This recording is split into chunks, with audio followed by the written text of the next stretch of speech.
It's another Manly Monday, and this Manly Monday, as promised, we're talking about how to get it right. And these are things I'm giving you permission, if you will, sign off on self-affirming. These are things I had to learn the hard way. These are things that you do right, even when you get a bad reaction. Being able to say, I did this right, is not contingent on someone going attaboy, because that's not something you can control. This is based on what I said on Feedback Friday about, I think we need more affirmational content for men, because doing the point counterpoint, it isn't stopping the yelling, doing the debunking, it isn't helping. We do need stuff that, instead of just, okay, this is what's wrong. I did hear from a lot of men the last couple of weeks, I don't know how to get it right. So this is how to get it right. And again, this is true whether you get a good reaction or not. These are things backed up by data and process and my own test drive, dealing with the weirdness and excitement that is my life. So if you like this content, help support this channel, become a monthly patron, patreon.com/Leanna K, or buy a one-time Leanna Care session for someone who can use it but can't afford it, coffee.com/Leanna K. Those coffee one-time Leanna Care sessions help a lot. Okay, so this is how you do it right, no matter what reaction you get. And part of this is knowing you did it right. So if somebody's telling you you got it wrong, nope, you got it right. You get it right when you do communicate your feelings. Really communicate your feelings. That's what things like feelings wheels are very, very helpful with. If you say, I'm hurt, I'm scared, I'm angry, even I'm angry is a legitimate thing to say, as long as you're angry and in control. You know, if you're saying, I'm feeling angry, so I'm going to take 20 minutes and I'm going to cool off so that we can have a productive conversation, that's fantastic. That's doing it right. If someone shames you for that, uses emasculating language, tells you to get back and fight, that's not okay. You want to de-escalate, not escalate. I feel that you are wrong. I feel you are being irrational. These are not I feel statements.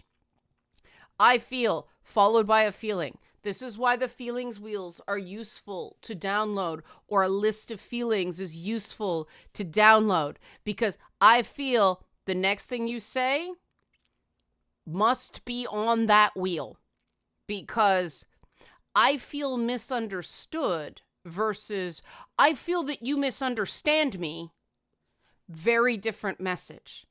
I feel, that's an example, I feel unimportant is very different from I don't feel important to you. And yes, your partner might fling these things at you. These are not right. I'm telling you how to do it right, okay? So no matter what reaction you get, your feelings are valid. Your behavior, inspired by your feelings, may not be. You have the right to be angry. You don't have the right to call somebody abusive names or attack with ad hominems, for instance, right? You have a right to be frightened. You don't have the right to blame another person for your fear. More on that in a bit. But communicating your feelings is getting it right. If you are getting a bad reaction from people for talking about your feelings, either they're toxic or there's something you have to tweak. Again, are you really communicating a feeling, or are you communicating an opinion? Feelings are always valid. Opinions can be debated. Okay. Next thing, you are doing it right if you're doing housework, not helping around the house. Now, why is this different? It's your home. as much as it is your partner's. And yes, you may work more. Even if somebody's stay at home,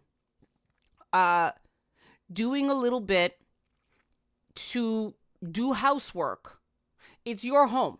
If you want your home to be to a certain standard, get it to that standard. Don't criticize the other person for not,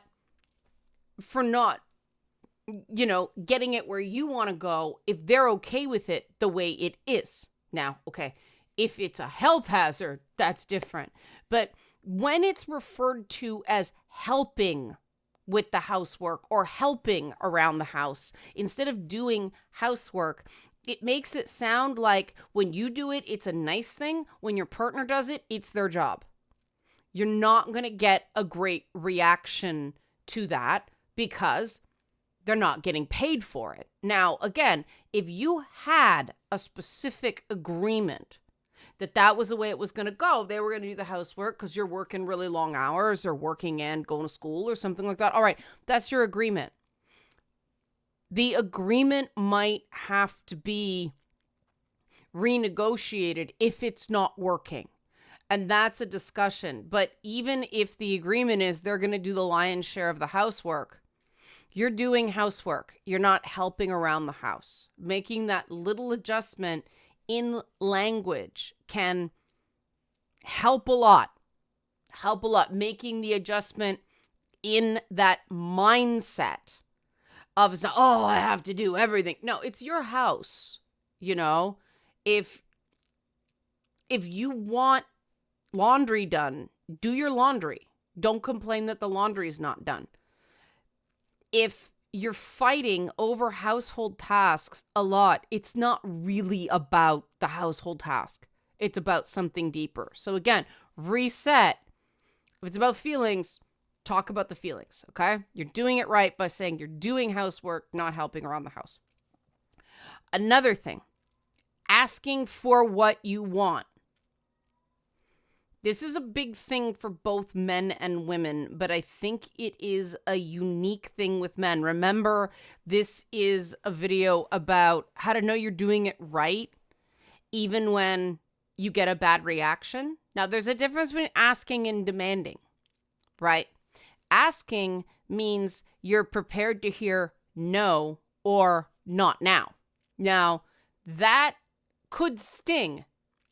Right, fair. But demands trigger fight or flight responses in people. Actually asking, it tends to work out better. It's not perfect because the other person's involved, right? And the other person can make a mistake in how they respond. But if it's sincerely, can I do this or can I get this? And you're prepared to hear, well, yeah, but I can't do it till next week, or I really can't right now. The more advance notice you give somebody, the more likely it is you're going to get a good response. But expecting things from people, not telling them, and then getting upset when they don't do them is not fair to anybody involved. You end up constantly disappointed and they end up thinking they can't win. And yes, there are instances. I come from a family that if you asked for anything, certain people would blow up at you. I do everything around here. And I'm like, okay, they did that wrong. This is something I had to learn, that just because you get a bad reaction doesn't mean you're doing something wrong. Don't expect people to read your mind. Ask for what you want. That is doing it right. If you do that, that is doing it right, even if you get a bad response. Now, this is very much tied in, this next one, to asking what you want. Learning how to meet your own emotional needs is doing it right. What does that mean? Oh, but there's things I need from other people. This is a major thing that becomes a big flashpoint between men and women. And it's no one's fault, but there's a way to handle this right and a way to handle it wrong. Water break. There we go. Uh, your partner is not responsible for your mood. You want your partner to want to be with you, not feel required to be with you. And if you are focusing on that idea of a need and it's coming out as a demand, remember, ask for what you want, don't demand. That's going to make the person feel like they have to do it, which means they're not going to want to do it after a while. They may want to at first, but as it goes on, if it's phrased like a demand, well, more and more they're going to think, I have to do this even if I don't want to. And this is true of time. This is definitely true of sex. Sex is this guilt-ridden, shameful subject that is talked about badly. And I still have trouble adjusting to current year's way of discussing sexual stuff, because when I came up in the 90s with the AIDS epidemic, it was, no, we need to be blunt. We need to be open about this stuff. And often people are so ashamed to talk about this stuff that it comes out really badly. And it's confusing because, well, I'm supposed to ask what I want. I'm supposed to talk about my feelings. I'm supposed to express my needs. This is something you hear in therapy and couples therapy and stuff like that all the time. And therapists explain it badly. Do you want your wife to feel like a prostitute? Okay? If you don't insist you need sex. No woman wants to feel like they just have to service you. It may feel true, but the reality is that when people talk about sex as a need, it's actually touch that's the regular need. Sex is fun, but if you don't get it, you won't die. Whereas if you're not engaging, even like petting an animal, a cat, a dog, a ferret, something like that, that's fulfilling that need to be contacting another living thing. But if you treat, I just had a conversation with another woman about a guy in common, and we've both had to get very stern with this guy because he starts going off on sex being a need, and he makes every woman in earshot uncomfortable when he says that. If you do have that sexual frustration, that's what masturbation's for. That's what porn is for. That's what these things are for. Demanding that need of another person is a boundary violation. That is something both people have to want to do. And I know some marriage counselors are like, well, sometimes you're just going to have to do it even when you don't want to. And I think that's a bad idea. And here's why I think it's a bad idea. Okay? Because if a woman isn't really into it, there's personal lubricants, things like that. There are things that can be done. If a man really isn't into it, then there can be sexual dysfunction going on that can increase, and that's embarrassing and shameful, for everybody involved. The woman feels disgusting. The man feels like less of a man. No one should be forced. No one should be pressured into having sex.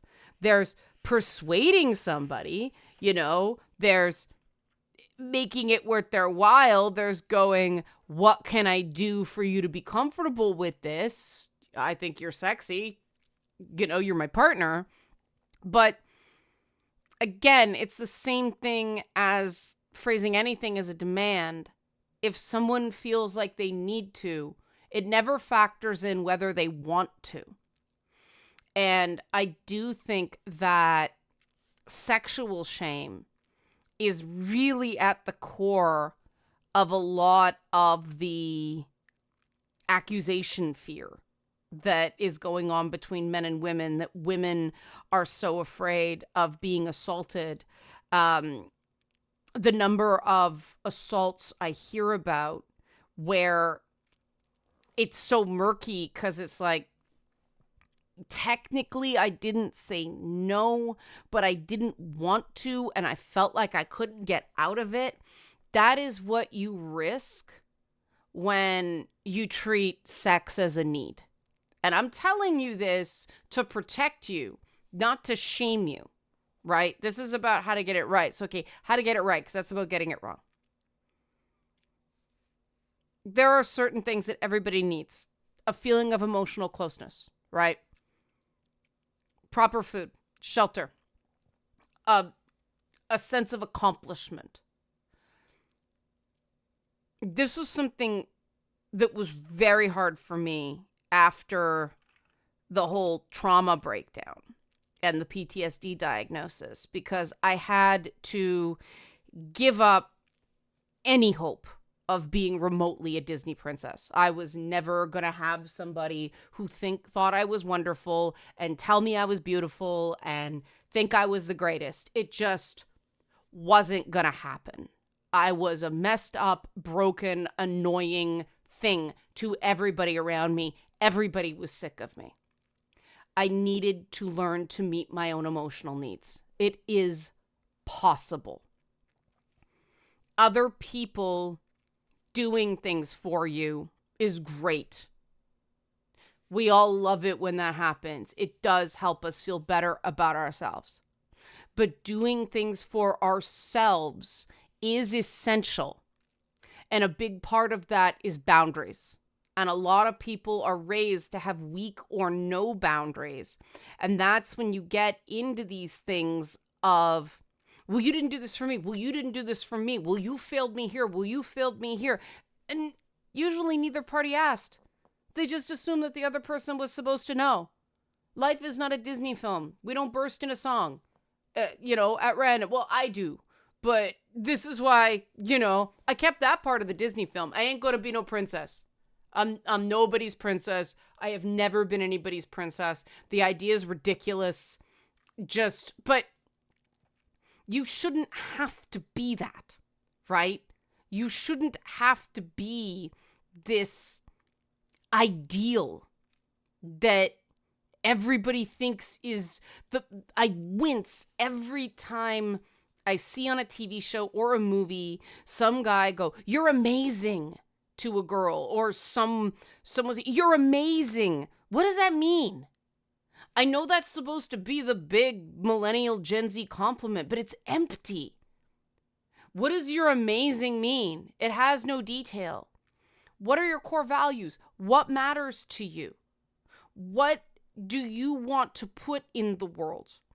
And what do you need to get a sense of fulfillment? It is different for everyone. And if you don't know what your needs are and how to meet them, you cannot communicate them to anyone else. Makes sense when you put it that way, right? But so many people are taught to expect others to mind read, and it goes nowhere good. So if you are meeting your own emotional needs, if you are recognizing, this is what I need to be happy, this is what, and you have to be prepared to do what's, required to have other people be able to help you meet those goals. You can't do them alone. And this is where it gets tricky. The difference between demanding things of people and saying, okay, I really want this, or I need this. What can we do? How can we make this happen? How can we make this mutually beneficial? Those are very different statements, right? One is an accountable, mature adult. The other comes across as a petulant child who might become unsafe. So if you're meeting your own emotional needs, good for you. You are doing that right. And all of this stuff is kind of summarized by one big thing. If you are taking accountability, but not blame, and if you are insisting on accountability, but not blaming others, you're doing it right. Now, what does this mean? Water break. Blame feels bad. Accountability actually feels good. And, when I look at people who are going off in comments and talking about feeling attacked and this is irrational and all this, you're in YouTube comments telling me off and you're complaining about feeling attacked? That's not accountable. That's someone to me who feels such intense blame that they have to explode behind a screen name, right? They're so afraid of being blamed that they're not being seen. And when you can be accountable, you can step out of the shadows. You can own your mistakes, but then you can also get credit. If you're some anonymous, don't know who you are account, yeah, you might be preventing those attacks you're afraid of, but you're also preventing a buildup of any real reputation or any real connection with other people. And that matters because we don't feel fulfilled just avoiding blame. We need to get credit for what we do. And you can't get credit without being accountable.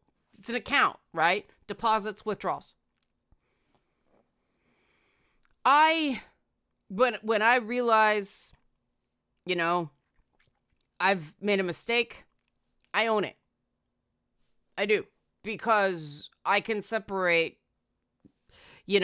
doing a bad thing and being a bad person. A lot of the time it's like, okay, that wasn't a bad thing. It just landed wrong. I didn't get the outcome I wanted. Okay, how do I get the outcome? Meet my own needs. I want this thing. Okay, I want this thing from this person. Okay, this has to be an agreement. I have to give to get. And I find so many guys are so terrified of being taken advantage of that they won't give that way. They are waiting, they are testing, they are needling at people to see if you'll reject them. The problem is when you're constantly testing someone that way, the needling never ends and the person eventually gets sick of it because it's never enough. That's avoiding blame. If you're accountable, it's, I'm going to do this thing for this person because I want to. If they don't reciprocate, that's fine. I won't do it again, but I will do this for them because I want to, because I wish somebody had done it for me, because I think it's the right thing to do, because it makes me happy to help someone else out. You are not required to continue to do that because you do that once. And this is the thing I hear from a lot of guys, that they're afraid that if they agree to this one thing, they're going to be forced into doing a lot more than they didn't agree to. And that's because of how they were treated early in life. And part of them has not separated. And I used to be this way. So I forgot I had been this way until I talked to guys who still are. And I had to reconnect with that. Yeah, I was blamed for things as a kid that a kid could not have possibly really been responsible for. There were adults. The adults were the responsible ones. The adults didn't take responsibility, and so they lumped it on a kid. So I grew up with a sense of blame that not only wasn't helping me, but wasn't right. Part of being accountable is going, yeah, okay, I did this. I did not do that. And what accountability helps you with very much is going back to that thing I said about those bad reactions. If you go, I'm feeling scared right now. I love it when people do that because, okay, you treat a scared person differently than you treat an angry person, right? You treat a sad person differently than you treat a frightened person. And because, biochemically, A lot of men don't cry as easily as the typical woman. Um, it can be hard to tell the difference between anger, sadness, and fear. For instance, it is very helpful if someone says to me, I'm feeling this. Okay, now I know how to proceed, right? That's awesome. And I know because I've had this. I'll say to somebody like, look, that particular word is really making me uncomfortable. I don't like it. Can you please not use it? And they'll use it again and again and again and again. And they think they've got me. Wrong. That was me doing my part. I'm going to tell them I don't like this word because then they know. Then they can't say they didn't know. And they just walked into the asshole spotlight, right? The big sphincter opened up and they just plowed through. And now I can go, okay, I gave them the information I would have wanted and they acted like a dick. And that is on them, not me, because I did my part. It's amazing how calm you can be in things. And that's the thing about these internet fights. If you're being accountable, I had this reaction to this thing. I don't believe that was intentional. You know, the very fact that people, their go-to is that the creators of some piece of media were like, oh yeah, we're going to stick it to these people who are on their last nerve. Like, no, that's not. Even properties that take digs at bad men, the intent is to take the digs at bad men or bad women, not all men. And if you're lumping yourself in to the bad man group, that is something you have to take accountability for. The same way I take accountability for the fact that I lump myself into the ugly category. And I know that part of that is just the constant beating I take online. And yeah, did it get to me? Yeah. Was I left feeling ugly? Yeah. Whose burden is that to bear? Mine. And so, I'm not saying anybody was deliberately targeting me in those statements. I'm just telling them the impact it had on me. If they care, great. If they don't, bye-bye. That's how accountability works. And part of accountability is being prepared to walk away when people are being abusive. Not just staying and fighting and saying they made you. They didn't. The most powerful thing you can do a lot of the times is go, see ya. Trust me.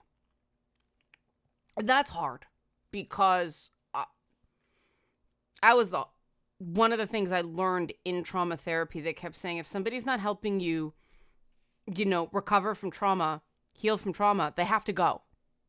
And that sounded horribly selfish. But the more I got kicked back down again and kicked back down again, the more I'm like, yeah, this is a them or me scenario right now. And why would they still be kicking me? They claim to care about me, but I'm telling them what I need. And they're going, oh, your therapist doesn't know what they're talking about. This, that, it's nothing. They got to go. And a lot of people had to go. But I'm pretty sure that's why I'm here right now and mostly functional. Like, okay, yeah, multiple disabilities later. Caught it a bit late. And yeah, I take responsibility for, I do think the fact that I was a real workaholic when I was younger is part of the reason I ended up with a rare autoimmune disease. We make choices. We live with them. I got a bunch of cool stories and hands that don't necessarily work. Now, could that have happened anyway? Sure. I look back, even as a child, I had these issues. The childhood trauma may have been a contributor. It could also have been the violent allergic reaction I had to getting the chickenpox, too. Yay, I'm prone to shingles as well. But again, These are my specific health concerns, and I have to be accountable for them.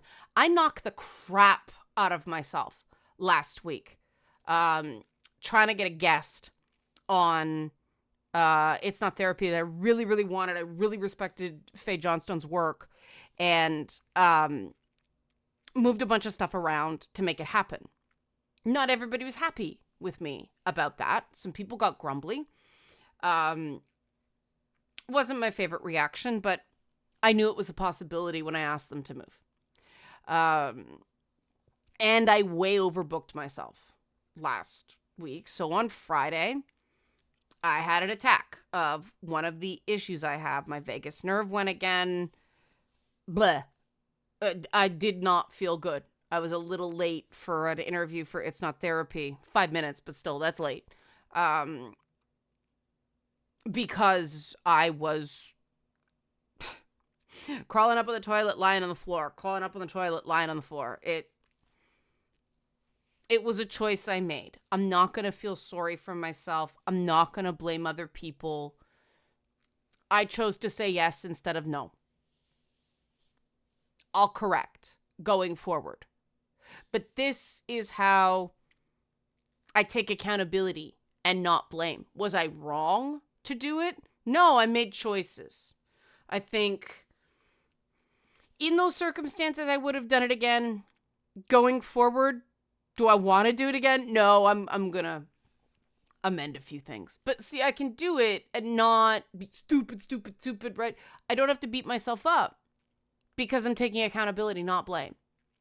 And if you do these things, if you talk about your feelings, if you're, doing housework, raising your kids, not helping around the house and babysitting, if you're asking for what you want instead of, hinting or expecting people to mind read or demanding, if you're learning what your own emotional needs are and how to meet them, and if you're taking accountability instead of blame, you are doing it right. And it doesn't matter how many people tell you you're doing it wrong. You're doing it right. And where you want to go with this is that you get these core skills down. You will meet other people with the same core skills. And you will have open, validating, fulfilling relationships with other people instead of being caught in a toxic loop.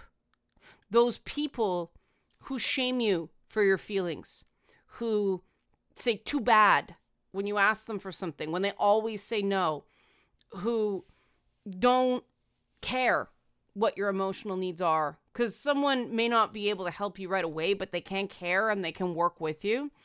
And people who are blaming you instead of just expecting accountability, those people will leave your life and you'll be better for it. Right? That's an escape, not a loss. And then you'll get people who have these same values.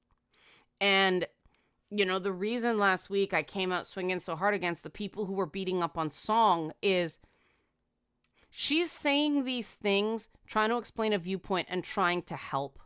And people were dicks. And that's on them, not on her. And I chose to come out swinging in comments in ways I normally don't. Again, taking accountability to show her that I appreciated that, yeah, we both took a risk with that. We knew it would get a bit spicy. I didn't think it would get that ridiculous because it was a point counterpoint. But that's not on us. Okay, we knew it was going to get a bit loud. We've adjusted. We've got each other's backs. That's what happens when you're accountable, right? And anyone can do it. It doesn't matter how tough your background is. My background's tough. Song's background's tough in a different way. Everybody's got it tough. You can still do it. Trust me. It feels so much better. I am the bear. Help support this channel. Become a monthly patron. Patreon.com/Leanna K. Or buy a one-time Leanna Care session for someone who can use it but can't afford it. Coffee.com/Leanna K. Help out a man trying to work this stuff out. And thanks for watching Manly Mondays.